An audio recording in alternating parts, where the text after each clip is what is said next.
This video is rated B for you'd better back on out of here if you don't want spoilers, buddy. Hello everyone, I am the Synodic Scribe, your local storyteller and lore enthusiast. Today I'll be breaking down the events of Final Fantasy XIV patch 6.4 to help explain what just happened and the lore implications of everything there within. This was actually requested from one of my lovely subscribers, so if you found this video helpful, don't forget to join them as a fellow subscriber and share this with your fellow adventurers. But, as another layer of warning, this video assumes you've already played and completed the MSQ for patch 6.4, so if you haven't, a lot of this might be confusing. So go finish the patch if you haven't. And if you don't care, well, without further ado, let us begin. The story opens up with the Warrior of Light spending time with Ritra and Zero. This entire series of events doesn't reveal much of anything new outside of Zero apparently having a high tolerance for spicy food. I can only assume that has something to do with her void scent background or the hat tipping exercises that she's so fond of performing. Either way, the spice is enough to knock out people with the scent alone, and depending on your choices, it is now canon that your Warrior of Light either has a very high pain tolerance or just really likes spicy food. You even get one of the rarest buffs in Final Fantasy XIV for all of like 30 seconds. However, as they sit, the three of you discuss what has happened recently, specifically the encounter with Diamante, and what that might mean for you all moving forward. Not only that, but this is the patch in which we see Zero essentially regain her lost humanity, finally remembering what it means to be part of something bigger than herself. But we'll cover more of that in a moment. Because shortly after your conversations with them, you get to see Sweaty Estinian. I can only imagine this made someone very happy, and you know what? I'm glad for them. But he is not the focus of this scene, as Y'shtola and Urianger have returned with news on how they might be able to get to the 13th via the moon. The plan is to open a dark portal to the void on the moon by firing a tremendous amount of aether at it from the Tower of Babel. I've already heard some people ask why they didn't just take the aether canisters directly to the moon if using the tower would upset people. The easy answer to this question is, because if they did that, we wouldn't have the Garlean subplot. But I digress. The better answer is that firing the aether from the Tower of Babel doesn't just send it to the moon, it helps convert it into a more malleable state of energy to help serve their purposes. Nevertheless, our party that is definitely not the Scions of the Seventh Dawn anymore head to Old Sharlayan to request the use of a nearby aether font. To assist in this endeavor, they use the students of Baldesion as a proxy to make a formal petition to the Sharlayan Council. Bureaucracy at its finest. This scene is mostly just friends catching up with each other and doesn't serve the current plot outside of asking Kryl for help. However, Aranvel says he has to go somewhere and leaves without saying much else. Personally, I like to imagine everyone's favorite gleaner is about to rejoin the Bunny Boy Cabal over in the eastern forest of the Gilmoran jungle. Nevertheless, Kryl agrees to help and is momentarily distracted by a letter before finalizing her paperwork. Before the totally not Scions of the Seventh Dawn even get permission to use the aether font, they are already looking for methods to contain its ether as if they had gotten permission. But, thankfully for them, they are given permission to go to the Isle of Ham and use the aether font. They even found canisters to hold the energy. Lucky them. Now, some people have been asking me what exactly is an aether font and how come we've not seen anything like the Isle of Ham until now. To be frank, this answer gets a lot easier with the more high fantasy games you've played.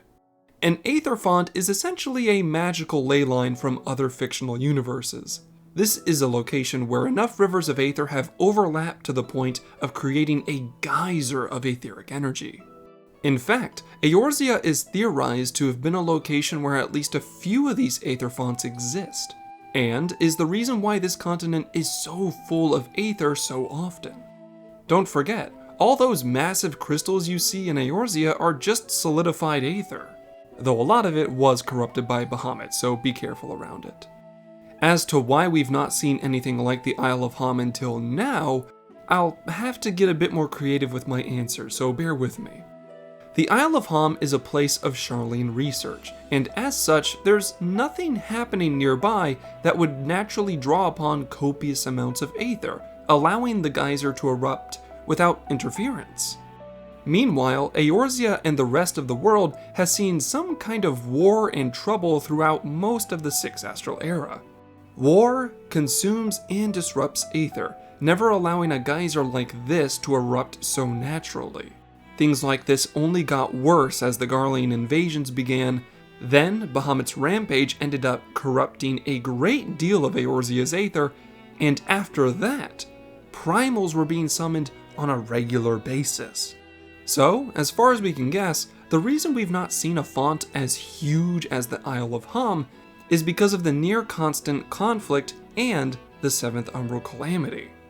But with that explanation out of the way, our heroes cut a path towards the font itself and collect the vast amounts of aether that they will need to shoot toward the moon for their dark portal. All proceeds apace as they get what they need, and eventually they all head to Garlemald.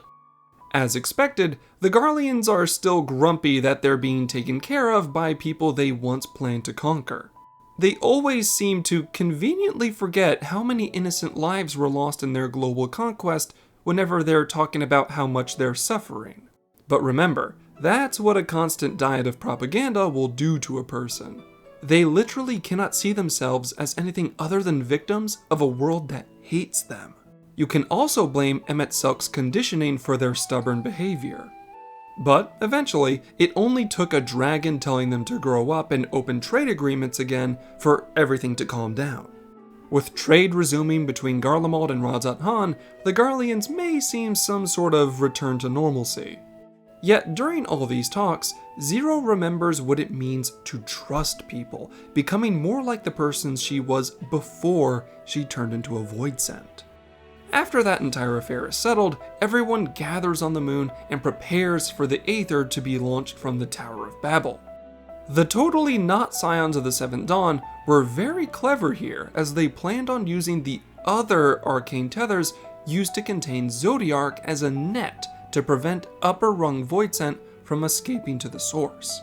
This was extremely smart, as anything made to contain the powers of an elder primal like Zodiark would effortlessly block even a powerful Voidsent. Even the Loporrits offer their battle bots to deal with any lower rung Voidsent that might slip through.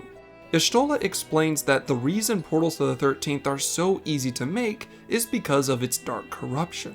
When Hydaelyn sundered the world, her spell of stasis caused all the shards to remain in place, instead of trying to naturally rejoin with the source. However, when the 13th was corrupted beyond repair, and all fell to darkness, all that dark energy naturally began reaching out to the source without stop. This is why void portals have been opening on the source for more than several thousand years, whilst no such portals have ever been opened to the other shards. This is a decent explanation as to why the void is special in that regard. But with preparations and explanations out of the way, it's time to proceed with their plan.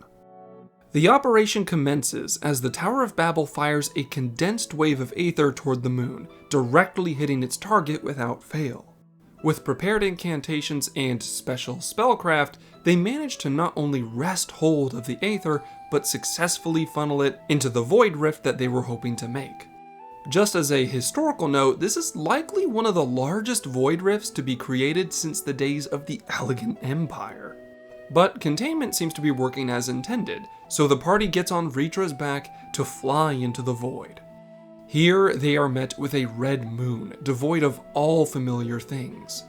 Even Y'shtola comments on not knowing when exactly Hydaelyn created the Loporrits and the Watcher. Despite the initial confusion, Vritra is able to sense his sister Ajdaya down in the moon's chasm.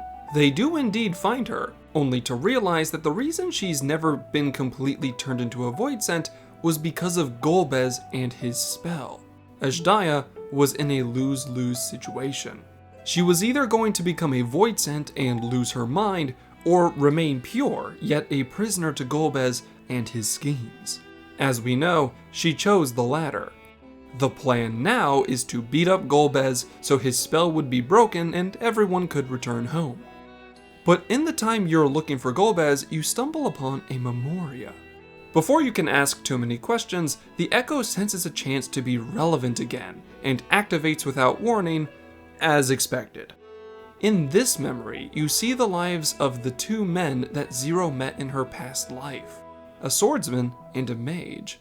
Not only that, you're seeing the memory from the mage's point of view, so you know the memoria belongs to them.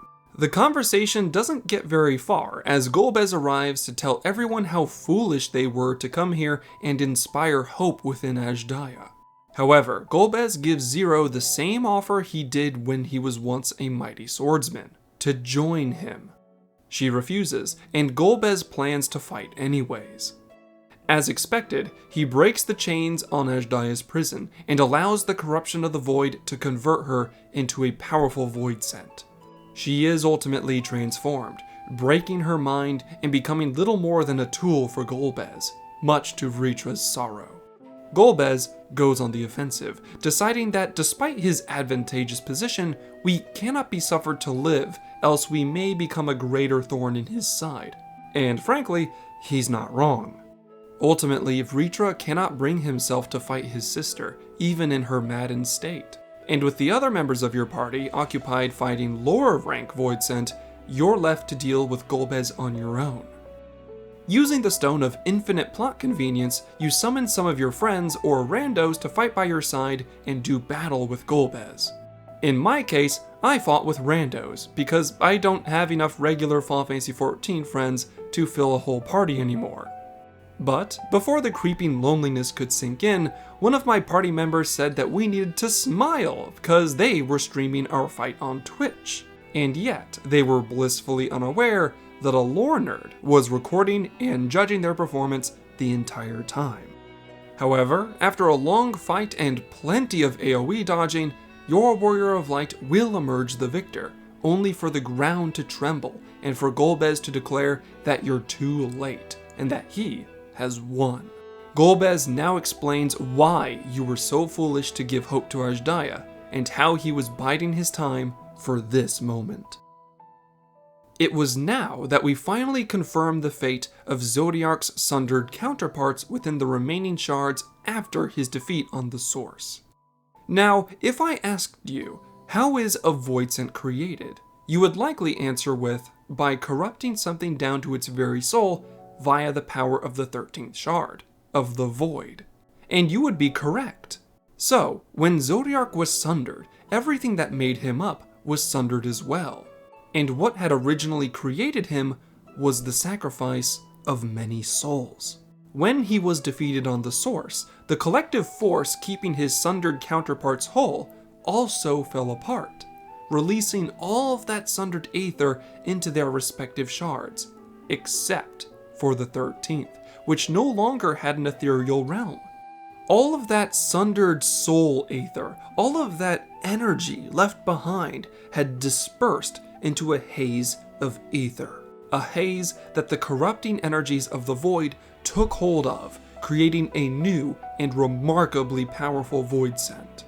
The lingering power of Zodiark had created a monster of unquestionable strength, and Golbez dubbed the beast Zeramus, giving it the name of a long-dead hero. Zeramus may be the first ever Void Scent to be placed in the first rung on creation, a testament to his power. But it didn't end there.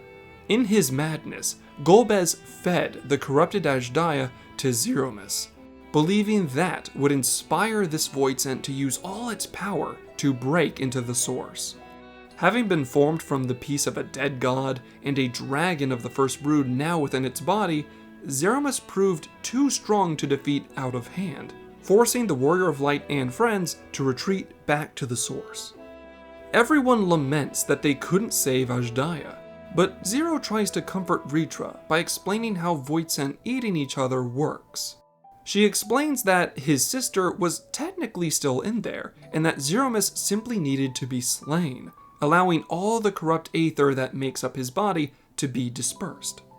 Meanwhile, Golbez, who is quite pleased with his plans finally bearing fruit, has decided to savor this moment, allowing Zeromus to gain control of its new form and powers before finally invading the source. And that, my friends, is a quick breakdown of the MSQ in patch 6.4. I hope this video was helpful to those who requested it, and if this video does well, I'll consider doing this more often.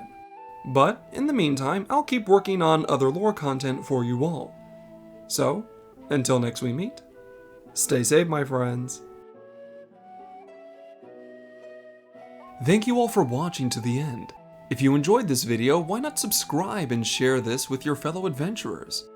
With your help, I'll try to reach out even further and bring even greater stories to you. Although, I'd be remiss if I didn't acknowledge my biggest contributors. A grand thank you to Anthony Ehrlich, Potato, Sage Mouse, Sinalv Bagel, Cizani, and Tyradox, with an additional nod to the scholarships on screen. Links to things like my Twitter and that of my channel artist Caddy can be found in the description. Thank you all for your viewership as well as your support, and I hope all of you have a wonderful day. Class dismissed.